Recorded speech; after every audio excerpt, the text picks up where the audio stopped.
Hi, my name is Grace Park, and today I'll be sharing Apple products with you guys and some basic Apple history for your knowledge. So, Apple Incorporated was formerly called Apple Computer Incorporated. I don't know if you guys knew that, but they eventually changed the name once they really got established in the technology business, and they really wanted to create a change and change their brand image and also their company. So Apple is now a multinational corporation that creates consumer electronics, personal computers, computer softwares, and commercial services. And it's also a digital distributor of media content.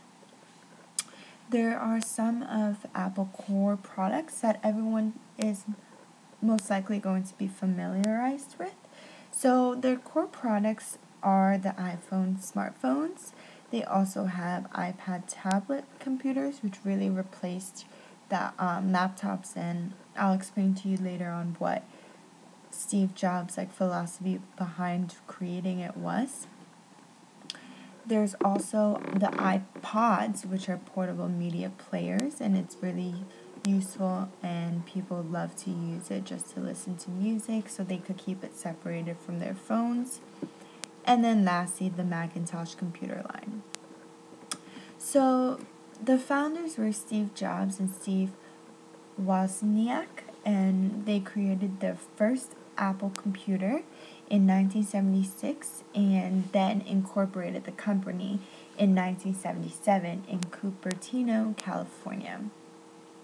So they invented the computer, and then afterwards they really established the company.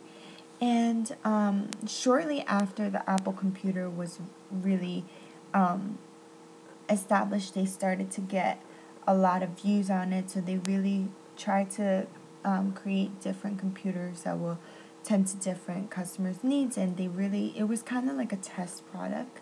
They really wanted to see how it would do in the market, which is why they just tried to throw it out there and see if people would really react to it. So before the Apple computer, before Apple, the company itself was just a manufacturer of personal computers that included Apple II, the Macintosh, and also the Power Mac lines. But then in 1990s, the economy was really rocky and it wasn't really doing well. So Steve Jobs actually left the company. But shortly after, he returned to the company after his company, which was called Next, bought out Apple. So he returned, and then he really wanted to get more involved and really change the company. So he became the CEO immediately after he returned to the company. So he really installed a very new corporate philosophy, and like I said, he really wanted to change the company and change the brand and really kind of reinvent the whole company itself. So then his philosophy really turned into he really wanted people to realize the brand right when they saw it, and he just wanted it to be very simple and to the point. He really wanted a simple design, but he also wanted people to be oh my gosh, that's an Apple product right when someone's walking. And so that's kind of the philosophy he had when he wanted to recreate the company and really restructure it and make it into his own. So to start it off, they really became popular with the computer, but also the iPod became really popular in 2001, and people were really liking the idea of having something small and having something very portable to listen to music on during your commutes and everything.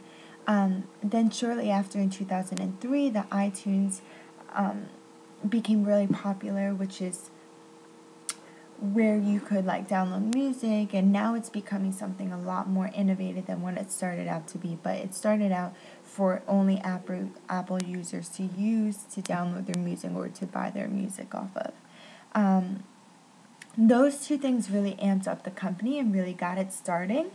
And now Apple today is one of the largest, actually is the largest publicly traded corporation in the world by market capitalization. So that's insane how they just started from almost having like a very failed company to becoming one of like the biggest companies today. So today I also brought in some of my personal and some of my like friends Apple products that I really wanted to share with you guys. So the first Apple product I'll share to you guys is actually the iPhone 4, which is very sleek and it looks very it's for something that came out in 2010, and that's actually when this phone came out.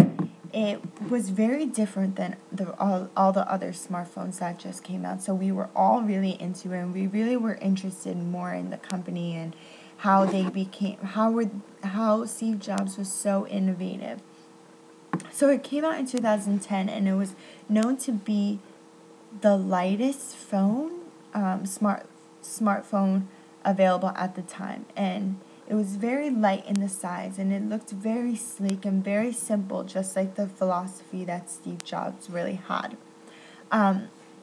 This phone was actually known for the new hardware design for the Apple iPhone, and it was actually, like I said, it was the thinnest smartphone at the time. So there's also, if you guys didn't know, this was when they started to put in the uninsulated stainless steel frames like across the phone, and then it was like chemically straightened by the glass. So then it was made so that the glass doesn't shatter quickly. So I know, like, now looking at it, people really had a hard time trying to not break the glass in this phone.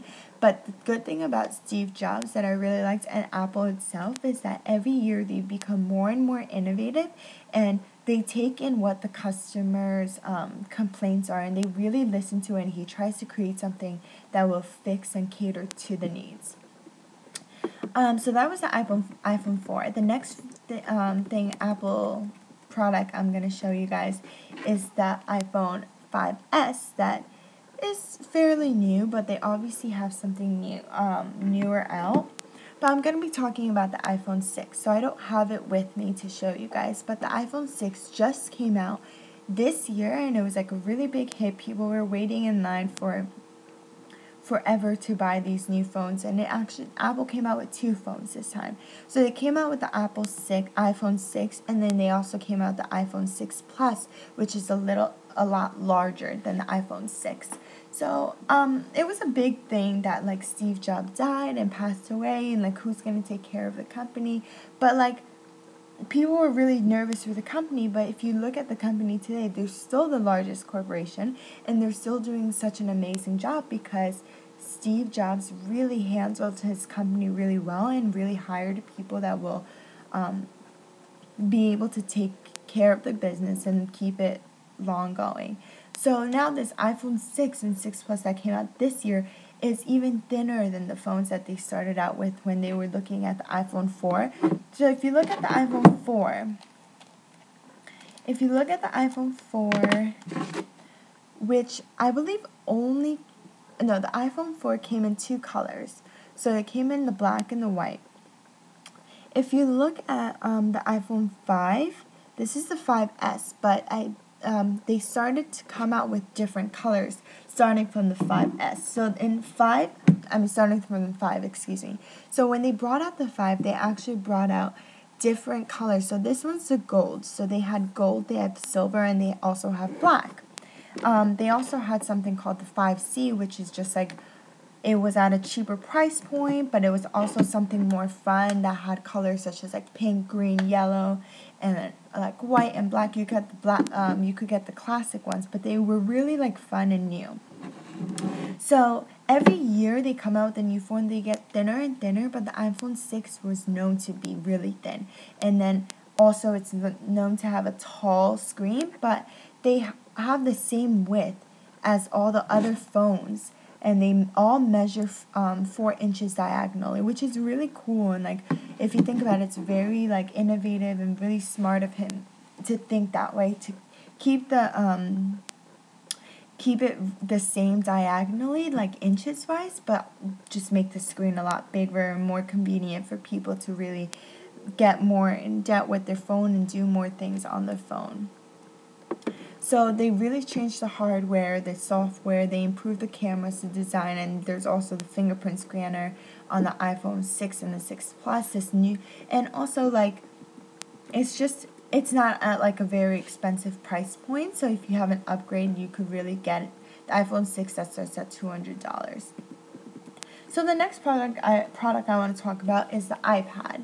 So the iPad is like something like really new today, and it's something that a lot of people are really into, but like a little bit of history is they first came out in 2010, and Steve Jobs really wanted to replace computers and have people be able to carry this around as if it's just a book, and that's what the size is. It's just like a textbook that you could just carry around whenever you're going to work or whenever you're going home or on your commute, and it's like very convenient for the consumer.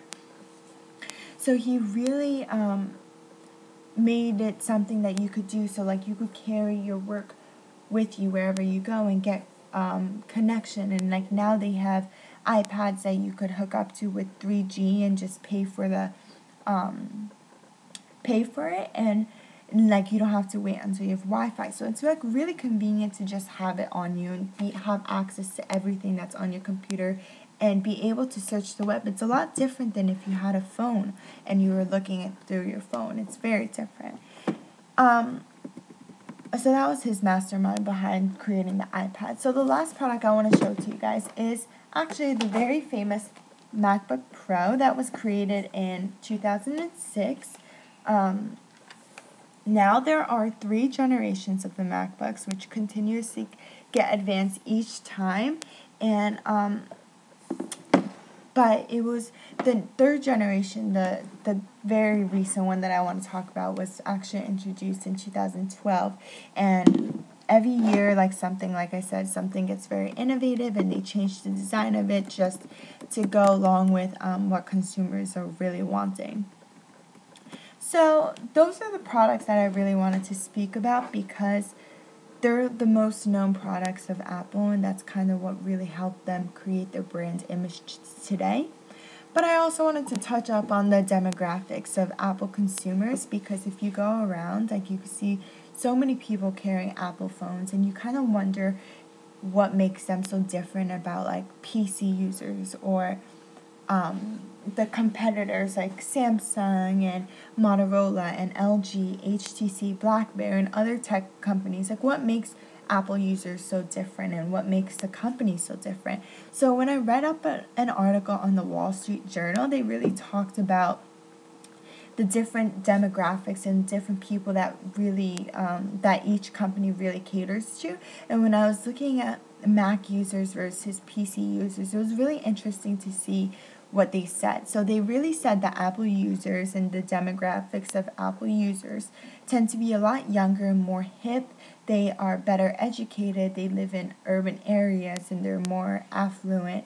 They also tend to be a lot more trendy and really something like fast fashion. It's kind of like they're really fast on the tech world, and they really want the new innovative thing.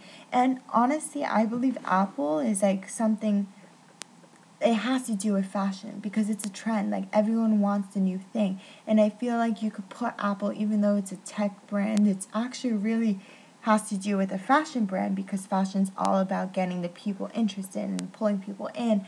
And really, like, if you look at someone with an Apple phone, you kind of picture a person and like an image of the person that's embodying that brand image.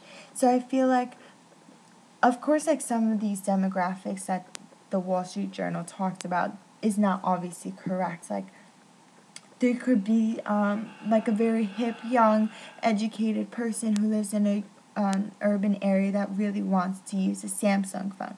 It obviously has to do with what caters to your needs. Like, people said BlackBerry's, like, a lot of people use it as a work phone and stuff like that. But I feel like now tech really ties in together with fashion, because people are caring a lot more about what they look like and what kind of image they're really portraying.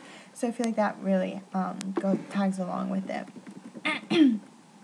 So the last thing I wanted to touch upon was that Apple also does advertising, which isn't, I don't think it's the biggest thing in their company that they really do, because I feel like they don't really need to advertise their products.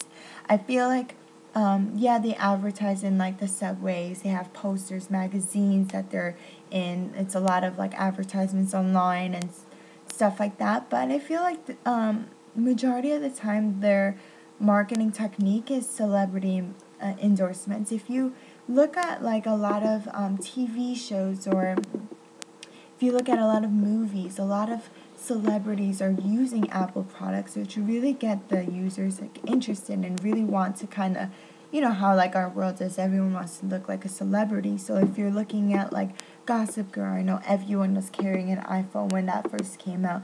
If you look at House and movies like shows that are like different, they're all carrying iPhone. So I feel like that's really like one way Apple really gets to their users. I'm sure you guys all have at least one Apple product and really love Apple because of, they have a great company and they're very well known, and it's like an awesome product to have. So I hope you guys really learned a lot more about Apple products and the brand itself, and I hope I really sold the items to you guys. Thank you.